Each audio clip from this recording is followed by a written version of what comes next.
Hello friends, welcome to my YouTube channel easy maths. आज की इस वीडियो में हम लोग बात करने वाले हैं एसएससी सीजीएल 2022 के कट ऑफ के बारे में। ठीक है, तो अगर आप मेरे चैनल पर नए हैं तो मेरे चैनल को लाइक और सब्सक्राइब करना ना भूलें, जिससे आपको आने वाली सारी नोटिफिकेशंस और अपडेट मिलती रहें। तो आइए हम लोग वीडियो को शुरू करते हैं और देखते हैं कि एसएससी सीजीएल 2022 का एक्सपेक्टेड कट ऑफ क्या जा सकता है। फ्रेंड्स, एसएससी टीयर 1 का एग्ज़ाम जो है वो हम लोग को पता है कि वो 1 से 13 दिसंबर तक ख़त्म हो चुका है और एज इट इज़ एसएससी ने अपनी तेज़ी दिखाते हुए 17 दिसंबर को आंसर की भी जारी कर दी है। ठीक है, अब जो सबसे बड़ा सवाल उठ करके आ रहा है कि एग्ज़ाम के बाद टीयर 1 का जो कट ऑफ है वो कितना जाएगा। ठीक है, तो इस वीडियो में हम लोग यही बात करने वाले हैं कि एक आंसर की आने के बाद एसएससी के टीयर 1 का एग्ज़ाम का कट ऑफ कितना जाने वाला है। ठीक, तो वीडियो को लास्ट तक जरूर देखिए, जिससे आपको ये अंदाजा हो सके कि इस वीडियो जो भी कट ऑफ है एसएससी की वो कितनी जाने वाली है। ठीक, सब एसएससी के कट ऑफ को जो फैक्टर्स डिसाइड करते हैं उनकी जरा हम लोग बात कर लेते हैं। कुछ ऐसे हैं, सबसे पहली चीज जो सबसे बड़ा फैक्टर है वो क्या है, वैकेंसी का। तो ये तो सबसे बड़ी वैकेंसी हाई है, तो हम लोग समझ में आ ही रहा है। दूसरा है कितने बच्चे अपीयर हुए हैं। ठीक है, क्या होता है वो कैंडिडेट कितने अपीयर हुए हैं, इन पे भी फर्क पड़ता है। और तीसरा जो सबसे बड़ा एसएससी में फैक्टर डालता है वो है नॉर्मलाइजेशन। हम लोग को पता है कि एसएससी का जो नॉर्मलाइजेशन है वो अनविलेबल होता है, आपके 2 नंबर भी बढ़ सकते हैं और आपके 20 नंबर भी बढ़ सकते हैं। ठीक, तो ये 3 फैक्टर्स हैं जो एसएससी के कट ऑफ को सबसे ज़्यादा इफेक्ट करते हैं। ठीक, तो अब 2022 के कट ऑफ पर जाने से पहले हम लोग जरा प्रीवियस ईयर के ट्रेंड्स को देख लेते हैं कि जो एसएससी पिछले 2-3 सालों से 4 सालों से एग्जाम करा रहा है उनके क्या ट्रेंड रहे हैं। ठीक है, तो चलिए जरा हम लोग देखते हैं। तो इसके लिए आप सबसे पहले क्या कर सकते हैं, अगर आप देखें, ये देखिए आप इस टेबल को देख सकते हैं। ठीक है, अब यहाँ पर आप देख सकते हैं 2018 से 2021 तक का जो डेटा है वो मैंने कैलकुलेट किया हुआ है। अगर आप बात करते हैं 2018 की, तो जो नंबर ऑफ फॉर्म्स थे वो आप देखिए 25.97 लाख में ही डाटा है, इतने पड़े थे। और जो कैंडिडेट अपीयर हुए हैं वो है 8.34 लाख। टोटल वैकेंसी जो थी वो करीब 11,274 थी और कट ऑफ गया था 137.07। ये मैं भी सिर्फ किसके रिस्पेक्ट में बात कर रहा हूँ, मैं जनरल के रिस्पेक्ट में बात कर रहा हूँ। ठीक है, प्रीवियस ईयर डाटा को लेकर के। अगर मैं 2019 की बात करता हूँ, फॉर्म पड़े थे 21.59, अपीयर हुए कैंडिडेट 9.78। और यहाँ पर आप देखिए नंबर ऑफ वैकेंसी चूंकि पिछले साल से घट गई, वो कितनी 84-28 थी, तो उसका असर कट ऑफ पर भी पड़ा। कट ऑफ भी करीब करीब 147.78 तक पहुंच गया। 2020 की बात करते हैं, फॉर्म जो थे वो 21.89 ही थे, अप्रॉक्सीमेट पिछले साल के बराबर ही थे। लेकिन आप यहाँ देखिए कि बच्चों के अपीयरेंस में कमी आई थी, 7.16 थे, और चूंकि वैकेंसी भी कम थी, 7108 ही वैकेंसी थी, और उसका असर कट ऑफ पर भी देखने को मिला। अब होना क्या चाहिए था, अगर आप प्रीवियस ईयर के हिसाब से देखें कि कट ऑफ बढ़ना चाहिए था क्योंकि वैकेंसी कम हुई, लेकिन आप यहाँ पर क्या देख रहे हैं कि जो कट ऑफ है वो डिक्रीज हो गई। ये सबसे बड़ी बात है। अब आप 2021 का भी डाटा देखिए, फॉर्म में तो जो कमी आई है उसकी बहुत बड़ी वजह वैकेंसी भी रही है। ठीक है, बच्चे भी करीब 7.8 अपीयर, लेकिन आप यहाँ पर देखिए कि यहाँ थोड़ी सी वैकेंसी इंक्रीज होने के बावजूद कट ऑफ में 2 नंबर की गिरावट रही है। ठीक, अब आप ये समझिए कि ये हम लोग को ये इंडिकेट कर रहा है कि वैकेंसीज में इंक्रीज डिक्रीज का कट ऑफ पे फर्क पड़ता है, नो डाउट, लेकिन उसमें इस बात से भी फर्क पड़ता है कि जो बच्चे जो कैंडिडेट अपीयर हो रहे हैं उनका पेपर कैसा जा रहा है। अगर पेपर हार्ड हुआ तो ऑब्वियस सी बात है, अगर टफ होता है तो जो कट ऑफ है वो डिक्रीज हो जाएगी, अगर इजी हुआ तो वो इंक्रीज हो जाएगी। ठीक, अब अभी के लिए 2022 का क्या क्या डाटा है हमारे पास, जरा वो देखते हैं। 2022 में जो फॉर्म पड़े हैं एसएससी के अकॉर्डिंग वो करीब 33.55 लाख हैं, और जो कैंडिडेट अपीयर हुए हैं टीयर 1 के एग्जाम में वो हैं 16.17 लाख। अगर आप देखें तो प्रीवियस ईयर के मुकाबले करीब 2 टाइम्स कैंडिडेट इस बार एग्जाम्स में अपीयर हुए हैं। खैर, वैकेंसी भी अगर आप देखिए तो इस बार 20,800 से ज़्यादा है।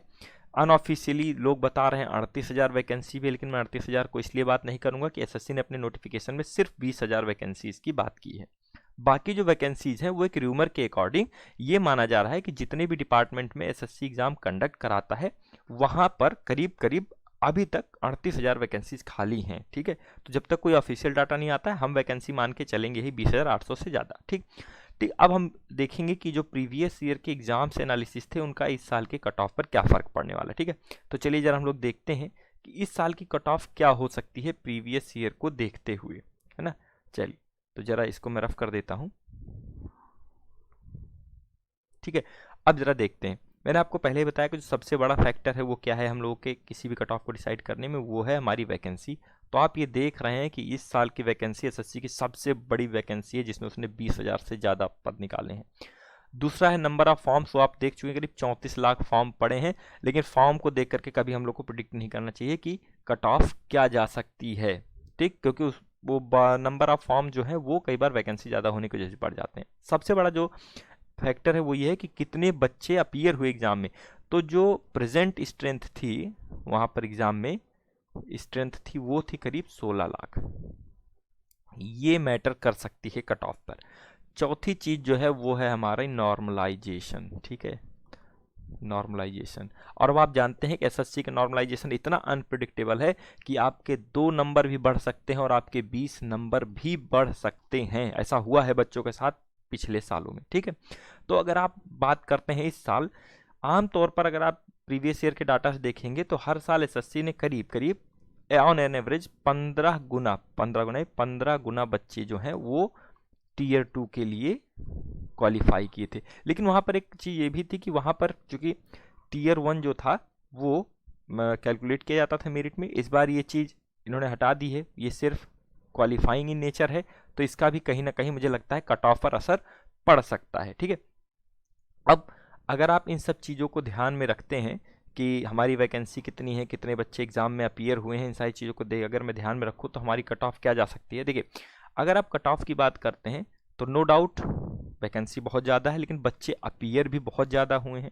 लेकिन जो आंसर की के हिसाब से रिस्पॉन्स आ रहे हैं, वो ज़्यादातर जो बच्चों के रिस्पॉन्स आ रहे हैं वो बच्चे हैं 110 से 120 वाले। ये बच्चे नॉर्मली स्कोर कर रहे हैं, ये एक एवरेज स्कोर है, ठीक है। अब एवरेज स्कोर इसका मतलब नहीं कि कट ऑफ ये जा सकती है। होता क्या है, जो आपका एवरेज स्कोर है इसमें हमारी जो टफर साइड है वो भी है और जो इजी वाली शिफ्ट है वो भी है।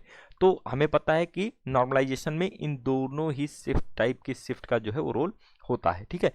तो अभी तक जो रिस्पॉन्स है बच्चों के, जो भी रिस्पॉन्स आ रहे हैं आंसर की मिलने के बाद, अगर आप उस हिसाब से देखें, ठीक है, तो अगर मैं बात करता हूँ उस हिसाब से जनरल, इसके लिए आप यहाँ पर मेरा +-5 का ले सकते हैं। ये मैं बात कर रहा हूँ रॉ स्कोर की, ठीक है।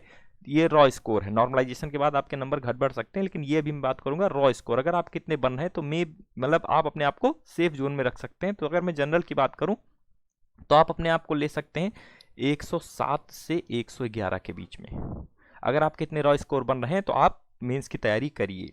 अगर मैं बात करता हूँ ओबीसी की, तो आप यहाँ पर लिख सकते हैं 104 से 107 तक। अगर आप बात करते हैं ईडब्ल्यूएस की, तो यहाँ पर आप ले सकते हैं 102 से 105। अगर मैं बात करूँ एससी की, तो आप यहाँ पर जो है वो 97 से लेकर के 100 के बीच में रॉ स्कोर एक्सपेक्ट कर सकते हैं। और सिमिलरली अगर आप बात करते हैं एसटी की, तो आप इसी चीज़ को 94 से लेकर के 97 के बीच में रख सकते हैं। ये जो सारे नंबर्स मैंने बताए हैं, ये मैंने बताए हैं आपको रॉ मार्क्स, ठीक है, जो अभी आपके आंसर की को कैलकुलेट करने पर आ रहे हैं, ठीक। अगर आप इस जोन में हैं तो आप कहीं ना कहीं बहुत हद तक सेफ हैं। बाकी मैंने आपको बताया कि अभी जो सबसे बड़ा फैक्टर है नॉर्मलाइजेशन का, वो तो बचा हुआ है।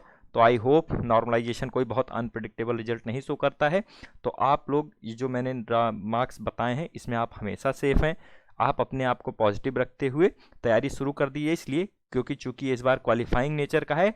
तो अगर आप जस्ट बाउंड्री पर भी सिलेक्ट होते हैं तो आपके लिए कोई नुकसान नहीं होगा। आई होप कि आपको वीडियो पसंद आई होगी।